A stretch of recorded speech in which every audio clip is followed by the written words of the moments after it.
Tonight on the show, we have the star of the Aliens films, plus Britain's leading astronomer, and they'll be looking for signs of intelligent life. Good luck! Hey, let's start the show!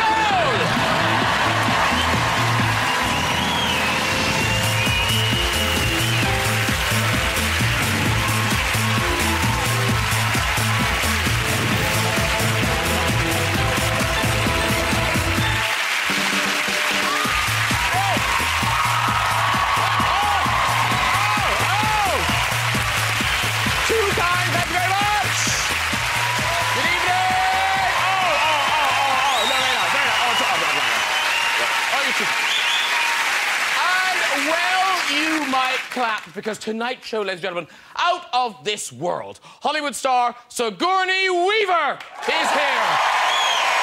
Yeah. Stargazer Professor Brian Cox is here. Yeah. Hilarious comic Sandi Toksvig is here.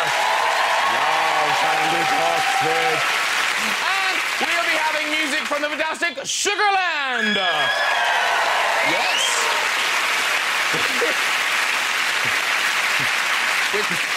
with their light bulb collection. How good of them to bring it.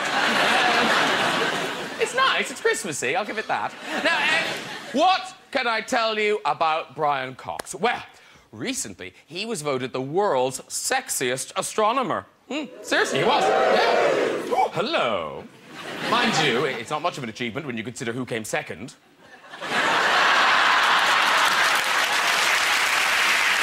Goodbye. Now, Brian's very involved in the space program, and there are so many similarities between America and Britain's space programs. I mean, here's NASA, yeah, getting ready to launch a shuttle in space, and here's the brains behind the British space program.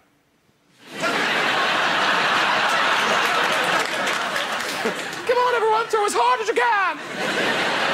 So pleased to welcome Sigourney Weaver to the show. Oscar-nominated 3 times, won 2 Golden Globes, and, of course, one of the stars of Avatar, the most successful film ever. Apparently, they spent millions creating those blue characters. Where are you? Yeah.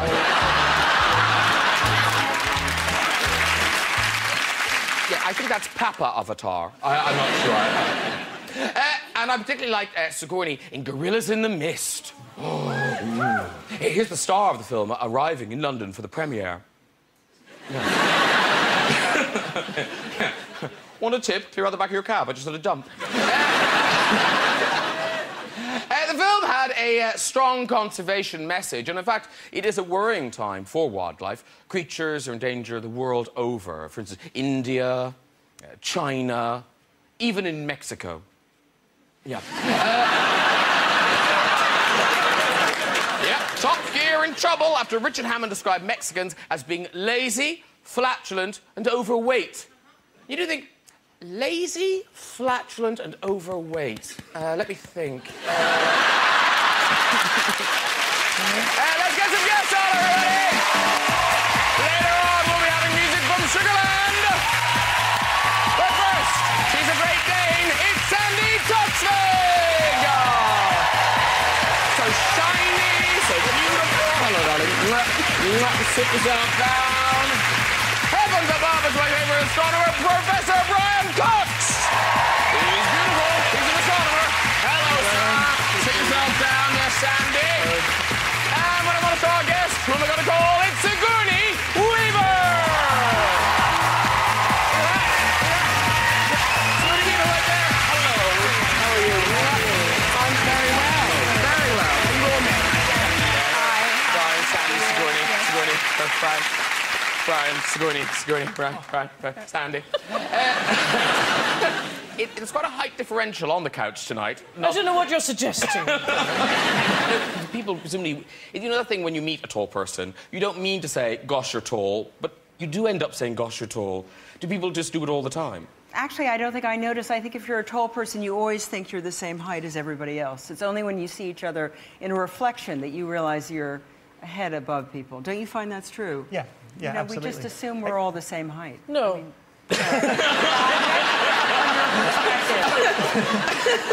Never in my whole life. There was a very brief period when the children were growing up, and then that was it. Because as an actress, has it kind of affected getting parts or getting roles and things? I'm sure it has. I have met some very big stars who did not get up to shake my hand because they were like... they didn't want to show the producers how short they were. Sigourney's exactly the sort of girl I used to play netball against. Really? Yeah. I bet you won those. I was swift. I was between the legs before they knew it. I'll keep my eye on you tonight. I just thought that's not a sentence that reflects well on me. I'm looking forward to seeing how that develops, actually. Oh, typical boy, just wants to watch. No.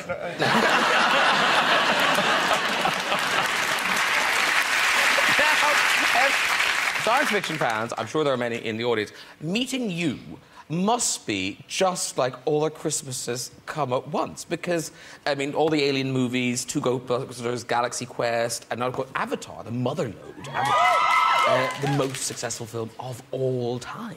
Yes. And obviously there's going to be another one. Apparently, maybe more than one. Maybe two. Oh, OK. Yes. They're going to do different colours. I'll make the suggestion. The Rainbow Nation. Right, exactly. So, I mean, because science fiction fans aren't like regular film fans. They're very passionate, and they follow every detail, so I think they're my favourite fan because they really appreciate it. They really get upset if something's not right, and I think really they are the fans that Jim Cameron made Avatar for. Because can you go to the conventions, don't you? Yes, I love to go to Comic-Con, and I don't know if they have one over in England, but it's great fun. You should all come because you get to dress up, and it's really awesome. But it must be it must be mobbed. Well, they don't usually let you go out to where everybody is, which is a shame. But I was able to put a Batman mask on and kind of cruise through the area. And it was, I mean, no one could have cared less about me. They were all so beautifully decked out in, you know, all kinds of outlandish space costumes and talking to each other, and it was just marvelous, really marvelous. I hated to leave. Next time you do that, can I come as Robin? We'll get the car and everything. That's two images you put in my head tonight. And Brian, is science something new to you, or you as a little boy, were you kind of into science fiction and all of that? Yeah, absolutely. I mean, I was born in '68, so it was the tail end of Apollo. And I remember that vividly in the house. I don't remember watching it, but I remember growing up in a house which had pictures of the moon landings on the walls. And then science fiction kind of merged into it. No, sorry.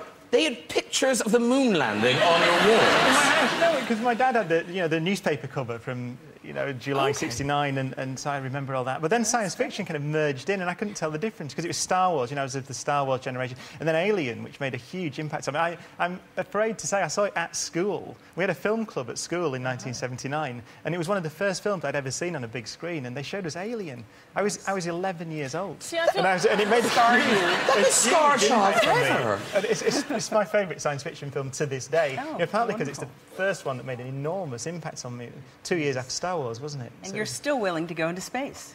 Yeah, you didn't put me off. Okay. you tried 4 times. I've scarred a lot of people. Yeah. But see, I feel really bad now because I'm afraid I've never seen Alien. And I thought to myself as a child, well, what are the chances I'll ever sit on a sofa next to Sigourney Weaver and have to explain myself? But weirdly, of the 3 people in the couch, yes, you have an extraordinary connection. I do have an extraordinary connection to space. Sigourney, can you remember where you were when Neil Armstrong stepped on